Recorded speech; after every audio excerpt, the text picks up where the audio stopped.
Welcome back to Walsey's Food Coma. Today we're going to continue our beef series, and this is the Cornish Pasty.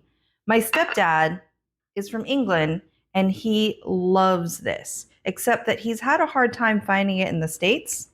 So he's asked me to make it for him. I mean, how hard could it be, right? Look at that. It's beef, it's potatoes, it's veggies, all in a handmade pastry. You gotta try this. Come on, I'll show you how. Flour and salt into the mixing bowl, and then you're going to add butter and vegetable shortening, and then you're gonna mix it until it is like wet sand or like breadcrumbs.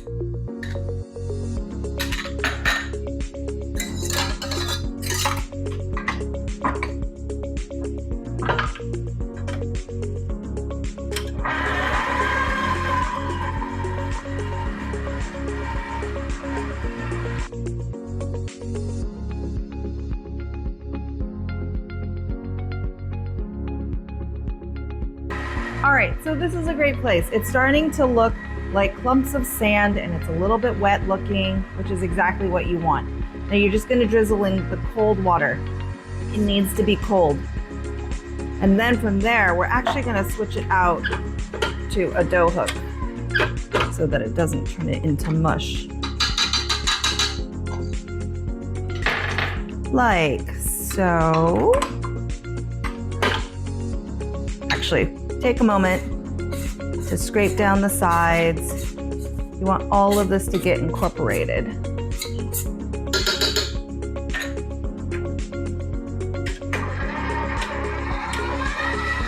You could do all of this by hand. It would just take you so much longer. And I don't love things that take too long, to be honest.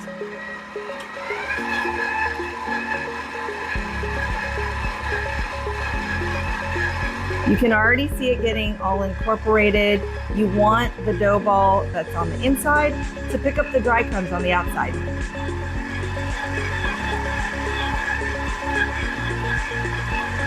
And it's almost there. See, if we had done this by hand, it would have taken infinitely longer. All right, it's been about 15 minutes, and now the dough is pretty elastic. See, there's give. Now, this is much longer than your average pastry dough because you needed to give the dough the strength to retain the filling. Sorry about that. And also let it stretch out properly.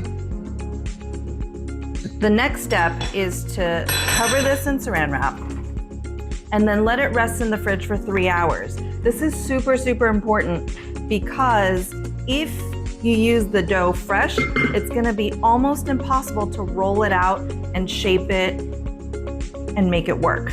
Now, most people do their dough balls into like a round circular shape when they roll it and cover it and put in the fridge. To me, this doesn't really make so much sense because you're eventually going to have to cut it up and roll it out into circles anyway. So if it starts out in a log, not only is it easier to portion it so that it's as similar in size as possible, but it takes less effort because if it's in a wedge and you're trying to roll it out into a circle, it's much more difficult than if it's in already like a slice and then you roll out in a circle. So anyway, just my little spiel here. Put this in the fridge for 3 hours. It needs to set cold. Otherwise, you're not going to be able to roll it out, fill it, and shape it. We'll be back. All right, it's almost 3 hours, so let's go ahead and prepare our filling. We've got the beef that was previously packaged and frozen from the beef breakdown video. This is chuck roll. Traditionally, the English, they use, I want to say it's a skirt steak, but this is what we have. And it's pretty similar in cut, I think.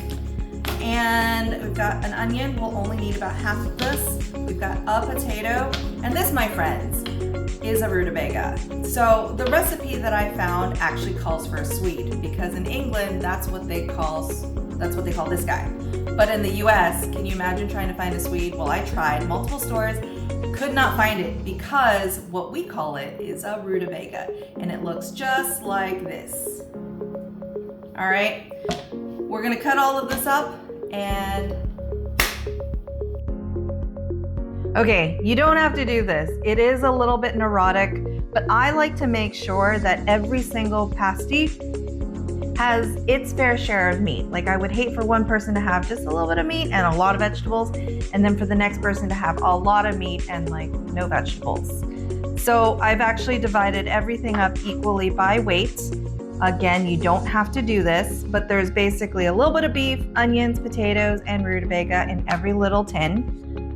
We're just gonna have to season it with some salt and pepper. It's 2 parts salt, 1 part pepper, to your taste, and then we're gonna put it in the pastry. All right, now we're gonna divide the dough evenly into 6 pieces, made easier because it's already in a log shape, so you can just eyeball it, but I would still go ahead and weigh it. If you don't want to, no worries. It is one less step. All right, so I've evenly divided up the dough into 6 pieces, and we're making sure that the surface is very well floured because it will get very sticky. And then when you try to lift it up again, it's not gonna lift very easily. So plenty of flour, liberal flour, right? And you're gonna roll it out into about an 8-inch circle. I don't make pastry like this too often, not hand pies. So we're just gonna try our best because even if it doesn't look great, it's gonna taste phenomenal. Oh, sleeve. Okay, so this is about well, this is actually way bigger than 8, but having made this a couple times now, I know that if it is not big enough, when there's so much filling like this, it's gonna break the dough apart a little bit, which is not good. Then you make a big hole. Okay, so we're gonna go ahead and put a portion of this down. And because I've pre-portioned this already, you've got an even bite all the way around. You're gonna have beef and all of the vegetables here and over here and over here and over here and over here. Basically, you're gonna get the perfect bite every single time, which is kind of nice. Push it to beyond halfway because when you fold it over, it takes up space. And then we're gonna do a little bit of an egg wash around the outside. So the recipe actually calls for a little bit of water just to seal it, but we need to use the egg wash later anyway, so I don't want to waste it.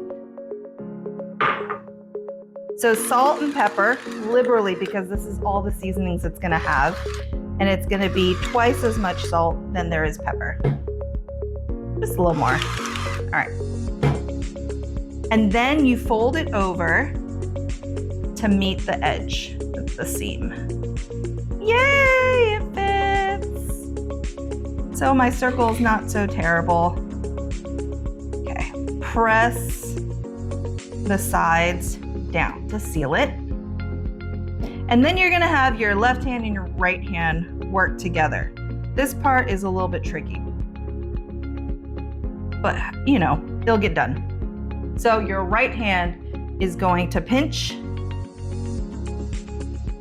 and then it's gonna fold over, and then your left hand will feed the dough so that your right hand will roll and press. Left hand feeds, right hand rolls and press.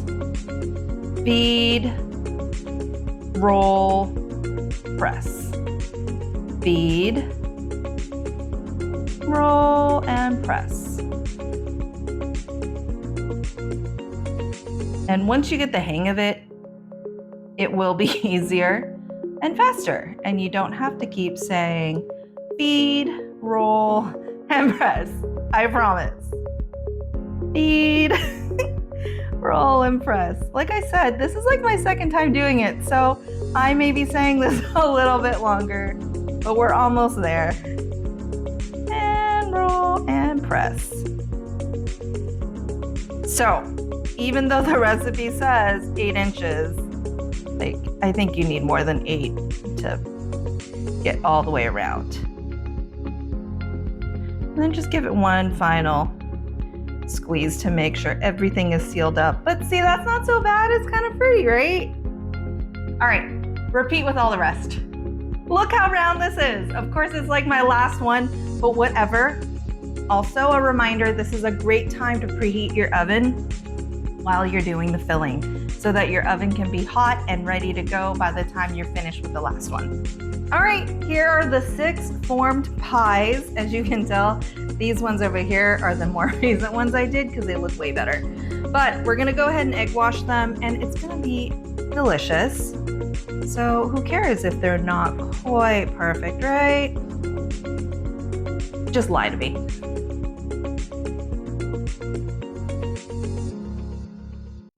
After we're done egg washing, it's gonna go into a 330-degree convection oven for 50 to 55 minutes until it is a nice golden brown.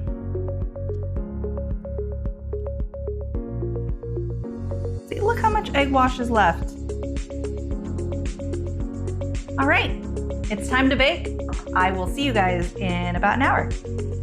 All right, recipe said to bake it for 55 minutes, but it took 58 to get this beautiful brown color, and it's all ready to be somebody's dinner. Isn't that gorgeous? Yum! Don't forget to follow Walsey's Food Coma for the next episode in my beef series. Thanks!